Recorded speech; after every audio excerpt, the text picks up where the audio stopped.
Hi! Magandang araw mga kababayan. Kasama niyo po ngayon si Ka Eric sa ating video analysis at video talakayan. Pag-uusapan po natin yung title ng ating video analysis. The family that lies and drugs together corrupts together. Ayan. Di ba po ba? May kasabihan po tayo mga kababayan sa ating mga nakakatanda sa atin. The family that prays together, stays together. Yan po ay nasa mabuting konteksto, nasa mabuting pananaw na uri ng kasabihan. The family that prays together, stays together. Para po kay Bongbong Marcos Jr. at sa kanyang direktang pamilya, sa asawa niyang si Lisa Araneta, kay Sandro Marcos, pati sa bayaw ni Marcos Jr. na si Martin Araneta, the way they are being exposed right now before the world, no, hindi lamang sa Pilipinas, ay isa silang pamilya na lulong sa droga, lulong sa pagnanakaw, at ganid at gahaman sa kapangyarihan, at abusado sa poder. Ganyan po ilarawan ngayon ng pangyayari at mga nabubunyag na mga iskandalosong pagkakasangkot ni Marcos Jr. sa mga insertions. Mantakin mo, hindi pa siya kontento sa 5 billion pesos na kanyang ipinasingit at ipinasok sa Office of the President budget niya. 5 billion on top of his own budget na mayroon siyang confidential and intelligence fund na hindi po nire-report sa taong bayan ito, mga almost 5 billion din. So kulang-kulang po sa mga 12 bilyones. 12 billion halos o mahigit pa ang budget niya for 2025. At sa 2026 magiging 15 billion pesos. Samantalang sa Vice President, it's only kulang-kulang lang 800 million. Mas malaki pang budget nitong tagapagtahol na asong ulol ni Marcos na si Aling Claire Marites Castro. 2 billion mahigit ang budget ng PCO. Walang ibang ginawa kundi para mag-atake, mag-intriga, manulsol at magpakalat ng mga chismis at mga kahambugan instead na kaliwanagan sa taong bayan. Itong asong ulol ni Marcos na si Claire Castro, no, recruited specifically for the purpose and qualification na tagapag-atake at tagapagtahol na parang barker nga, no, ang tawag sa kanya. Kung si former Executive Secretary Lucas Bersamin, ang tawag niya kay Claire Marites Asong Ulol Castro, palingkera. 2 billion ang mahigit ang budget sa ilang office, no? At ang budget po ng ombudsman, mga kulang-kulang na lang ilang milyones, magiging 7 billion na. Kay Sara Duterte, na may pinakamaraming mga iniikutang mga barangay at lugar upang makalapit ang gobyerno sa taong bayan at makapagdala ng kahit batayang serbisyo at tulong, wala pang 800 million ang ibinigay na budget. Tahimik lang si Sara Duterte, nagtitiis. Samantalang itong pamilya ni Marcos, sabi ko nga, hindi pa siya kontento si Bongbong Marcos Jr. sa 5 billion insertions, mga kababayan. Sa 2025 budget, humingi pa ito ng hirit na 100 billion pesos. At ang sabi niya kay Saldico at kay Martin Romualdez, huwag niyong pakialaman ang aking mga proyekto. Maghanap kayo ng inyong proyekto. Wow! Proyekto, insertion! At pinadeliver. Ang 25% nito, sabi ni Saldico, 25 billion na tumataginting. Ang nakuha ni Marcos, hindi pa kasama ang 5 billion na ipinasingit niya sa Office of the President's budget. At ito pa, dinagdagan pa ang kanyang anak, isa sa pinakamalaki ang insertions sa House of Representatives. I think he is number 1. Number 2 lang si Tambaloslos, ang kanyang tiyuin. Pero siyempre, may 17 billion din si Tambaloslos na 17 billion pesos na pina-insert niya rin sa budget ng House of Representatives. At siyempre, pag budget ng House of Representatives, ang nagdi-dispose at nagpapalabas ng pondo si Tambaloslos, at ang chairperson ng Committee on Accounts that time, asawa niya, si Yeda Romualdez. Ayan. So, klarong-klaro, the family that steals, lies together, and do drugs together, or drugs together, is a family that corrupts together. Ayun. So, maliban po dyan, nagsabi na rin si Saldico ng asawa ni Marcos at ang kanyang bayaw na si Martin Araneta, accordingly kay Saldico, ay nangungubra, nangungulekta ng hindi bababa sa 20 billion pesos mula sa manipulation of agricultural importation, smuggling, and sa Bureau of Customs. 20 billion pesos a year, average, ang kinikita nila. Ano yon, patong, pangungurakot. At syempre, hindi po yan isang sorpresa na manggagaling kay Saldico, sapagkat si Saldico po ay involved mismo sa sindikato ni Marcos ni Romualdez. So, Saldico knows a lot, almost the inner operations of the criminal syndicate and cartel of mafia syndicate type of family operations ni Marcos, sapagkat ginamit po siya na bangkero, bodegero, kolektor at tagapag-distribute. Pag sinabi pong bodegero, bangkero, doon tinatago sa kanya ang mga kinukulimbat nila sa pundo ng bayan through the cash advances na ibinibigay ng mga contractors na nangungurakot at nagiging criminal contractors na rin. Siyempre, ang DPWH kasama dyan, lalo na itong si Bunuan at ang iba pang mga magkakasama sa sindikato ng ahensya ng mga may mga under sa diskarte ng grupo ng sindikato ni Marcos. Siyempre, tinuturo din ngayon pati ang kanyang executive secretary, mahigit 2 billion ang pinakialaman sa flood control projects as part ng kanilang mga partidahan, no? Ang kanyang budget secretary, si Pangandaman, si Bersamin, si Bunuan. Lahat ng ito sindikato, sapagkat sindikatong pinuno, yan pong ibig sabihin, ang nakakapag patindi ng galit natin. Nag-arti-artihan at naghambog-hambugan na si Marcos na kunwari nilalabanan niya ang siya din mismo may gawa bilang mastermind sila ni Romualdez kasama si Saldico sa pandarambong through flood control projects and other insertions. Aba, ang kulukoy, naghirit pa ng 97 billion insertions sa 2026 budget. At ang nagbubunyag nito, hindi lang si Saldico, kundi si Congressman Leandro Leveste. At ito, pinagtatakpan lang, sapagkat isiningit ni Marcos hindi na sa BICAM, yung sindikato sa BICAM. Late pa yun eh, next week yatang BICAM. O yan, next week or before 15, mag-adjourn ang Christmas break o mag-start ang Christmas break ng Congress. Siningit niya sa NEP, sabi ni Saldico, at ito din ang binulgar. NEP is National Expenditures Program. Ito din po ang ibinulgar ni Saldico. May 97 billion pesos flood control insertions na naman si Marcos sa 2026 budget. At magsisimula yan ang pangungulekta ngayong December. Kung mailusot sa BICAM at pirmahan niya ang budget, automatic po. Magkanong 25% na naman yan?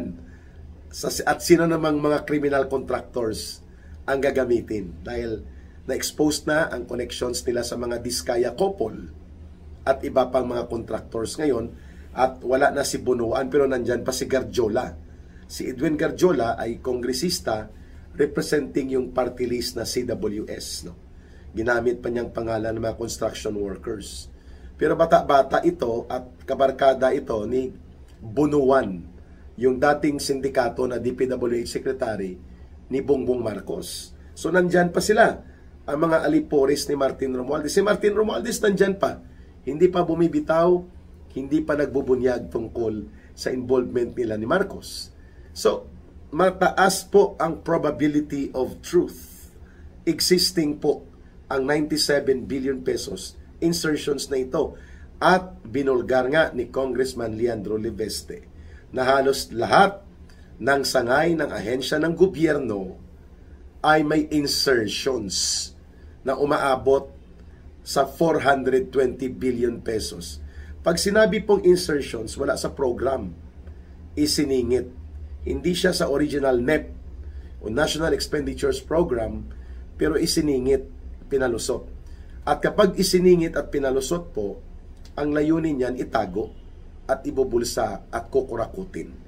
Yan ang nangyari sa mga ghost flood control projects at sa mga unprogrammed appropriations na pinalusot, sinindikato nila Pangandaman at ng grupo nila sa DPWH, siyempre kasabwat si Martin Romualdez, si Saldico, at itinuturo pa nga na dapat maimbestigahan sa 2025 budget si Grace Poe at sila Angara. No, pinapalusot nila ito na dati sila ang namumuno ng Senate Committee on Finance. Ayun. Ito ngayon, para iwas mata na mag-scrutinize, ang ginawa ni Marcos Jr., mga kababayan, ipinasok sa NEP, kunwari mga new flood control projects. Pero ang banggit ni Saldico, insertions yun, na gustong kulimbatin nila Marcos. At malamang ang iba dyan ilalagay nila sa unprogrammed items or appropriations, subject to funding, para hindi mahalata. Hahanapan nila ng loan, hahanapan nila ng panibagong sources, kagaya ng ginawa nilang pagkuha ng pondo ng Philippine Deposit Insurance Corporation na mga 107 billion pesos last year, at pati din po ang 60 billion pesos mula sa savings ng PhilHealth na pinapabalik na sa kanila ng Korte Suprema yan bago pa lumabas ang ruling or desisyon hinggil sa pagpapadeklara na yan ay unconstitutional act of Marcos at illegal. At ganun din po ang pagkuha nila ng mga reserve fund ng iba pang sangay ng gobyerno. Doon nila yan ipupundo sa unprogrammed appropriations, doon nakatago ang mga insertions. At kapag ipinalabas na po yan, ang makakapag-approve ng releasal ng mga proyekto at pupunduhan at i-implement na chargeable to unprogrammed appropriations, si Marcos. Kulukoy talaga itong pa-arti-arti siya na ayaw niya sa mga insertions, ibinubulgar niya ang mga sindikato sa flood control na mga proyekto, pero mayroon pa rin siyang NEP na insertion. Hindi na pagplanuhan, wala programa, walang direksyon na yan na ipatupad, ipinasingit niya kay Pangandaman bago sipain at ilaglag si Pangandaman na si Bersamin. At nabulgar ito ni Saldico sapagkat naabutan niya pa po ito, ang insertions na ito. At ngayon, kinukumpirma ni Congressman Leandro Livesti ng Batangas that hindi lamang po ang Office of the President, hindi lamang ang DPWH ang may mga insertions. Halos lahat ng ahensya sa ilalim ni Marcos may insertions, may mga realignment, at may mga ipinasingit. Hindi ibig sabihin gusto pa rin po ni Marcos ang pagnanakaw. Walang kapatiran at walang pagkakontento. Insatiable greed, unbridled greed, hindi matapos-tapos na pagkagahaman sa pera at pondo ng bayan, itong ginagawa nila Marcos. At wala din siyang sagot at paliwanag, not even his wife and his son Sandro Marcos, na involved sila, buong pamilya nila, sa pagpapalaganap ng sistematiko at organisadong pangungurakot sa kaban ng bayan. The only thing that they do is to attack and put the blame on Sara Duterte, paulit-ulit, in spite of the reality na 3 po na mga evaluation report and assessment and review ng Commission on Audit walang nakita na bahid ng katarantaduhan sa paggamit ng kanyang pondo bilang Vice President at bilang DepEd Secretary si Sara Duterte. 3, unmodified COA report. Pag sinabing unmodified, good as very healthy ang expenditures report and budget utilization and fund utilization o paggamit ng pangpublikong pondo sa Office of the Vice President and even when she was the Department of Education Secretary. Ibinibunton pa rin po ang sisi sa kay Vice President Sara Duterte, instead na sagutin right there and there, bravely and squarely, ang mga very serious na mga pagtutumbok at pagbubunyag na ginagawa ni Ginoong Saldico kay Marcos at sa kanyang pamilya, sa kanyang anak na si Boy Insertion din pala itong kulukoy na si Sandro Marcos, wala pong anumang matino at malinaw na pagpapaliwanag. As if they do not owe an explanation to the people.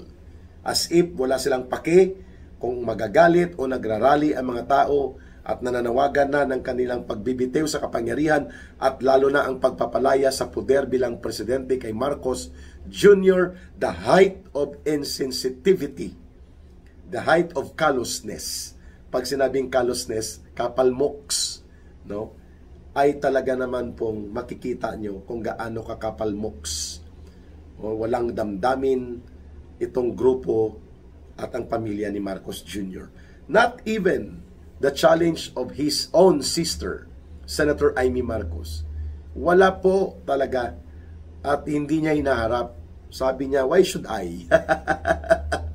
Simple lang po ang sabi niya eh. That lady that you see on TV na nagsasalita, she's not my sister. Tama! Ang logic niyan, hindi niya kapatid si Amy Marcos sapagkat ang tunay na kapatid ng magnanakaw ay ang sinungaling. Yan si Marcos. The real blood of Marcos sa pagiging adiktos at pagiging sangkot sa malakihang pagnanakaw ay ang pagsisinungaling. Very clear na ang pagiging sinungaling ni Marcos ay pathological, sakit, and generic. Nasa sistema niya mismo. Samantakin mo, sabi niya, I will not recognize the authority of ICC. We do not have any business to deal with ICC. Wala pang isang taon, pinadukot niya si Pangulong Duterte, pinakidnap. At ipinatapon sa ICC dahil takot na takot siya. Di ba pagsisinungaling yon? Sabi niya, wala akong flood control at ang flood control po natin ay maayos, matino at libo-libo yan, 5,500 and more will be coming, completed na yan. Ipinagmamalaki ko yan sa harap ng buong bansa, sa buong daigdig, sa State of the Nation Address, July 2024. Sinungaling ang gago niya, no? Kinakulukoy. Wala pang isang taon na expose na ito at sinabi niya kinurakot ang flood control projects pero pinagtanggol niya. Di po ba? So tama siya. Ang kapatid ng magnanakaw ay ang sinungaling. Ang pinsan nila ay ang pagiging adik. Yan po ang katotohanan sa ating title. The family that lies together, drugs together, corrupts together. Yan ang dapat nating tingnan kung bakit kailangan pong tanggalin si Marcos sa mapayapang pamamaraan by asserting yung constitutional call of resignation by calling on him to resign or technically forcing him to resign by way of the decisive action to be rendered by the armed forces of the Philippines, which is withdrawal of support from the Commander-in-Chief. To be supported yung panawagan na yan ng Philippine National Police. It was legitimate, it was not unconstitutional, it happened, and kinilala yan ng Korte Suprema na isang kaganapang legal at hindi mali yung nangyaring pag-withdraw of support ng Armed Forces of the Philippines at ng Philippine National Police mula kay Joseph Estrada nung siya ang Pangulo na naiskandalo noon sa wedding ng pangungutong at pag-abuso sa poder bilang presidente. Siya po ay nagkaroon ng technical and forced resignation sapagkat wala na ang Armed Forces of the Philippines at ang Philippine National Police sa kanya. Pwede pong mangyari din yan kay Marcos Jr. That is still resignation. Ang tawag po dyan ay technical resignation. By force of situation na ang Armed Forces of the Philippines at ang Philippine National Police hindi na po nasa poder at kontrol ni Marcos at sila ay kumikilala sa panibagong papalit na presidente under the constitutional line of succession. Ang sabi ng Korte Suprema, valid, legal, and no constitutional violation. Ang ganyang nangyari sa panahon ni Joseph Estrada. Ayan, mga kababayan, Bantayan po natin itong karagdagang expose sa hindi matapos-tapos at hindi maampat-ampat na issue ng Family Cartel of Crime Operations ni Marcos Jr. ng kanyang pamilya at pati na po ang pagdagsa ng bilyon-bilyon na mga insertions projects sa Ilocos Norte na hindi rin po patuloy pa na itinatanggi, pinagtatakpan at hindi pinubusisi ng bogus halos na ICI ni Marcos na ginagamit nothing but for gimmick.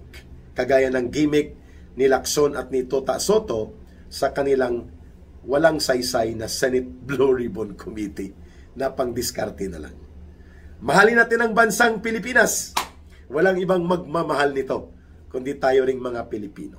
Again, sa gustong tumulong at magbigay ng inyong voluntary support para sa advocacy programs and projects ng Bangon Sambayanan People's Movement nila ka Eric, please, you can send your GCash support or line of support coordination sa 0916-308-7710.